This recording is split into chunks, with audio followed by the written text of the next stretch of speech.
here. Save my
I can feel it coming, troubles in the air.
Excuse her while she kisses the sky.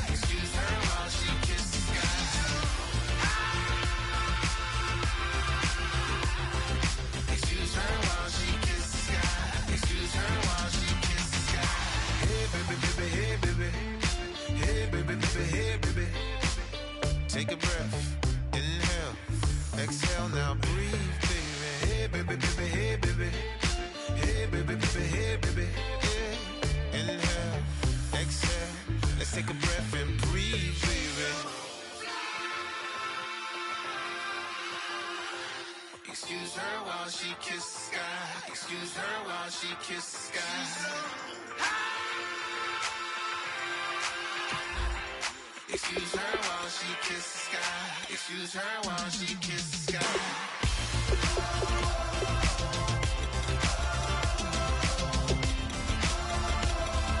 Excuse her while she kisses the sky.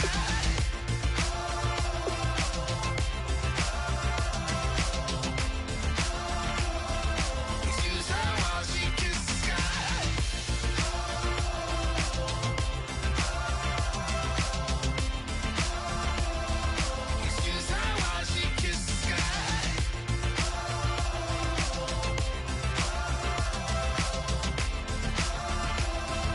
Excuse her while she kisses the sky.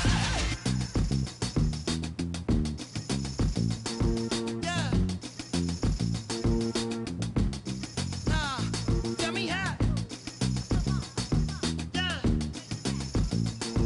Yeah. Said. Hey. Well, that's exactly what it came for. You throwing shots from afar. I'ma meet you at your front door. So hard to be doing what you really meant for.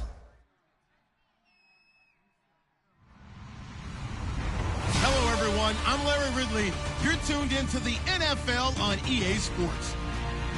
Today's matchup features one of the more dangerous pass rushes. The Bills lead the league in sacks, and they'll be up against that Jags team that will need to try and keep that pass rush off balance. With that, let's hand it over to Brandon Gotten and Charles Davis. They've got the call of this Week 12 matchup. All right, Larry, thank you very much. We are pleased, as always, to be bringing you coverage of the National Football League presented by EA Sports. Today, it's Week 12 of the NFL season, and we've got a good one in store between the Jacksonville Jaguars and the Buffalo Bills. And no return on this one as the fair catch is signaled for and taken.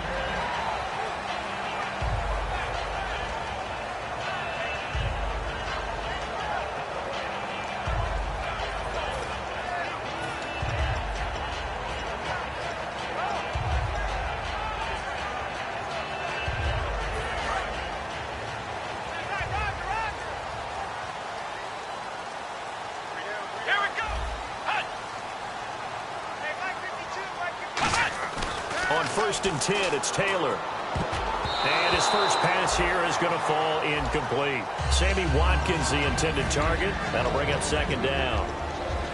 All right, let's take a look at the offensive starters and the 2nd-round pick out of USC. One to talk about, Robert Woods. I think a lot of people thought maybe he was ticketed for stardom coming out of USC. Has always been a great route runner, much more of a complimentary receiver, but they could utilize that in a big way and have him open up things in the middle.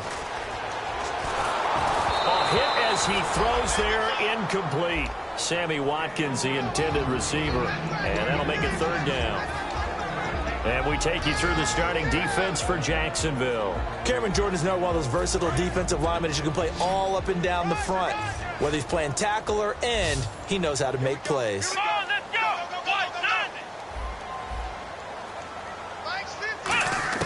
On 3rd down, Taylor. And incomplete. The contact made the ball roam free and brings up 4th down. It looked like they had something there, but I think that he was thinking about running with the football before he actually hauled it in, and that led to a big drop.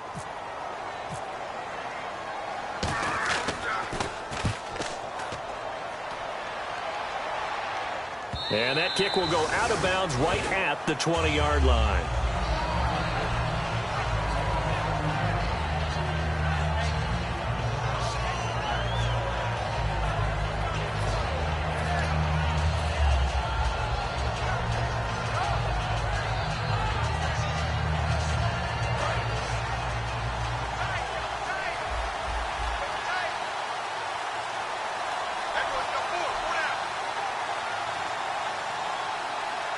They come up with one running back. That's Bell.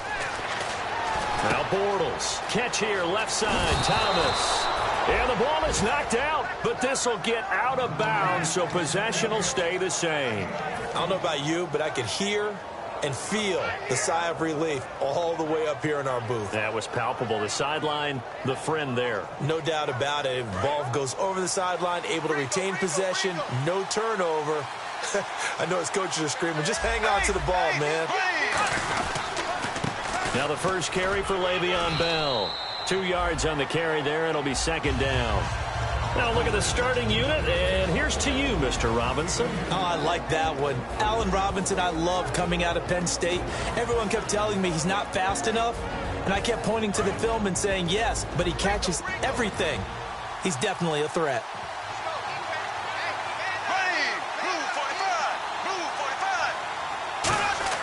Bortles to throw on second down.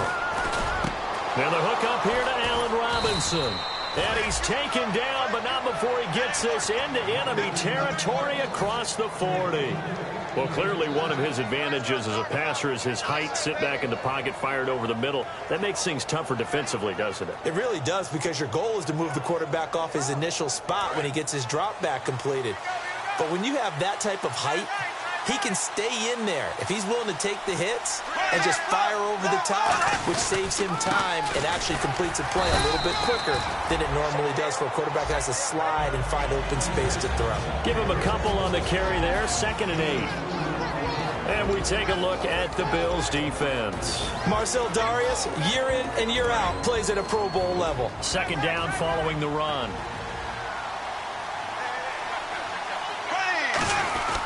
Now the former Jet running back. This is Chris Ivory. And he's going to fight his way forward here for a modest gain. 5 yards on the pickup, and that'll make it third down. And there's a run to be happy with. Good, solid yardage. He'll take that anytime you hand the ball to a back. And now it's a 3rd and 4 situation for the offense. From the gun on 3rd down, Bortles. And Robinson with a big catch. And he gets the first down here as he's taken down at the 24. And Brandon, from our time in college football, where receivers weren't running the traditional NFL route tree, one thing they did learn, find open areas, find soft spots, and set up and catch the ball. And I think we just saw that there. Yeah, we saw that indeed picking up. And he takes it in. Touchdown, Jacksonville. Chris Ivory, his 6th touchdown of the season. And the Jags have taken the early lead. Well, partner, that was another explosive run. And one thing I've learned in our time in this game, yes, the offensive line has to get a lot of credit, but for big runs to occur, the wide receivers have to block well downfield. And then you have to have a good guy carrying the ball too, right? Oh, without a doubt. You need that difference maker lugging the rock. And this will be a touchback as that sails over the end line. And now out come the Bills. And they'll certainly be trying to do better than that first drive where they went 3 and out. And sometimes the first drive is just simply to settle nerves. You know what it's like at the start of a game with the emotion. Guys a little bit jumpy. But you do. Oh, you understand the same way. Just like us calling one, right? Making sure we ease into the game, let it come to us. Well, you went 3 and out. And now they have that opportunity. No, you didn't go 3 and out. I went 3 and out on that first drive. I'll try to do better here. It's a tried and true formula, and I don't think it'll change for as long as we play football. If someone's trying to throw the ball and you can put pressure on them and make it tough, that's only going to help your defense. Yeah, he's since being hurried. He got rid of it before taking the hit, but incomplete. He only got a couple on that one, so not a ton of help. They'll have a 3rd and 8 forthcoming. I think we know by now that every run is not going to be broken and get all the way to the end zone. But these short ones still have their value. You can still set up your play action and throw the football. You control the clock because you have the ball and they don't. And often the physicality sets the tempo for the game. And the Jags, Charles, I think they're on the dime here. Covering a lot of field. From the gun, it's Taylor. They got a man. It's Woods. And he's got the first before he's brought down at the 39-yard line. In recent years, the slot receivers really gained stature in the NFL because they can do so many things. Yes, they can line up wide like your normal wide receiver, but to have that kind of courage and toughness to run routes in the middle of the field and become dependable targets for their quarterbacks and move the sticks, those guys are worth their weight in gold. On first down, it's Taylor. Right side complete. That's Woods. A gain of 6 there on first. When you see zone defense and you know you've got a drag route on as your primary call, you've got to be really careful as a passer about how far you let your guy go because he might wander into some tough coverage. Let's go! On second down, here's Taylor. Oh, the ball comes out on the hit, but they'll say it's incomplete. Robert Woods, the intended receiver that time. And it's 3rd and 4. The good signal callers would never go back in the huddle and play the blame game because they need those guys to protect him. But on that last one, his offensive line, they lost their leverage very quickly, and that's why they were able to get to him and hit him as he tried to throw the football and force an incompletion. Oh, a ball batted in the air, and now it's intercepted. A great read, and it's picked off. And he'll get this one out to the 50 to the midfield stripe. And out now comes Jacksonville as they get ready to go. And they'll just simply be looking to build off the confidence of the last time out where they scored a touchdown. And confidence is powerful, isn't it? When you've scored once, you feel like you can go back out there and get it done again. Doesn't matter what the defense throws at them. They feel like they're in a groove right now, and they want to get out there and show it. Yeah, hoping to stay in that groove here this go-around. So after the INT, it's Bortles. Caught out left side by Robinson. And he eventually goes down, but not before reaching the 30-yard line. And a nice pitch and catch to pick up the reception against man coverage. Both of them read how much yardage they needed, figured what they had to do, and were able to beat the man coverage for the completion. Bortles now on first down. This is caught by Robinson. Give him 9 there on the first down completion. It's a game of matchups, and that's why you take your receivers and move them around a bunch, especially your best guys. And when they work out of the slot, you often hear the coaches talk about how great it is because it gives you a two-way go. You can break out or you can break in. That makes it hard to defend. And a nice carry there of 15 yards. It's funny, partner. Le'Veon Bell, when he came out of Michigan State, when I go back and look at my analysis of him and what my grades were for him, thought he was a big-time player, great potential, but I didn't know we were going to get this player. I was used to a big, solid, thick running back, but now I've got a full package, a guy who can do everything, as we just saw there, including breaking tackles. But at the time, second-round pick in 2013, some people probably wishing they'd taken him in the first.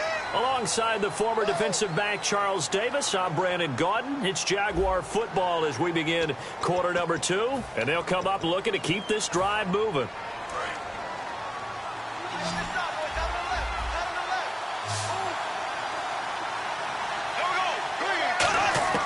Bortles to throw on second down. His pass caught at the 4. 6 yards is the pickup, and that'll lead to a third down. They like going to him in the slot. He catches another one. I think this comes under the heading of, until they stop him, why not go back to it? He has something going really well. Great working relationship with the guy throwing the ball, and they keep making the connection. Ball on the 3, third down and goal. And he'll take this one in for a Jags touchdown. Chris Ivory with his second touchdown of the game, number 7 on the year. And the Jaguars add on to their lead. And it's good to make it 14-0. And after the touchdown, here's Myers to boot it away. Fielded about a yard deep. And he'll take it back to about the 19-yard line. The Bills offense now, they get set to head back on the field. And following the interception, just any interception, are you a little bit more cautious when you start that next drive, or no, you just throw that out the window? I think you are. I don't think that there's any way you can run back out there and go, totally didn't affect me. Let's just go ahead and be loose with the football again. You're going to take care of it, but you have to be careful about being too cautious because now you can't run any offense at all. Still want to attack. We'll see how they attack them here. It'll be a pickup of 10 yards. And that'll bring up a second and just about a few inches here.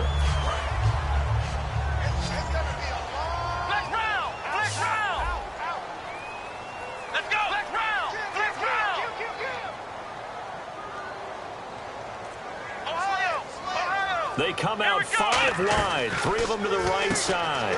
Quick hitter here, it's complete. And he'll get it up near the 35, right at the 34 here. It'll go as a gain of 6 that time, and it moves the chains as well. I like watching the wide receiver screen because it's a real teamwork play. Because guess what? The guy catching the ball, he'll get all the credit. But how about the people up to block in front of him, either fellow receivers or offensive linemen? That makes that play a really nice timing play, and sometimes it can break big. Now a play fake here on first down. Trying to get it to Harvin, and it's intercepted. A great read, and it's picked off. And his guys are going to take over at their own 48-yard line. The Jags offense now gets set and heads back onto the field. And they were able to punch it in the end zone last time. They'll be looking to do that again here for the defense. Obviously, they'll be looking to stop them from punching it back in the end zone. It always is punch-counter-punch, isn't it? And which team has the advantage? Well, let's just go back. Last time on offense, they rolled downfield, got into a good rhythm. You can see a little more bounce in and out of the huddle. You can see this. Le'Veon Bell, it's a foot race. Touchdown, Jaguars. Le'Veon Bell with touchdown number 7 on the year. And the Jaguars add 6 to their lead.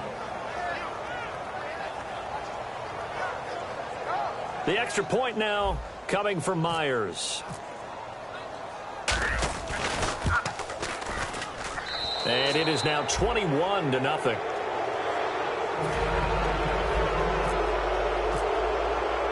And after the touchdown, here's Myers to boot it away.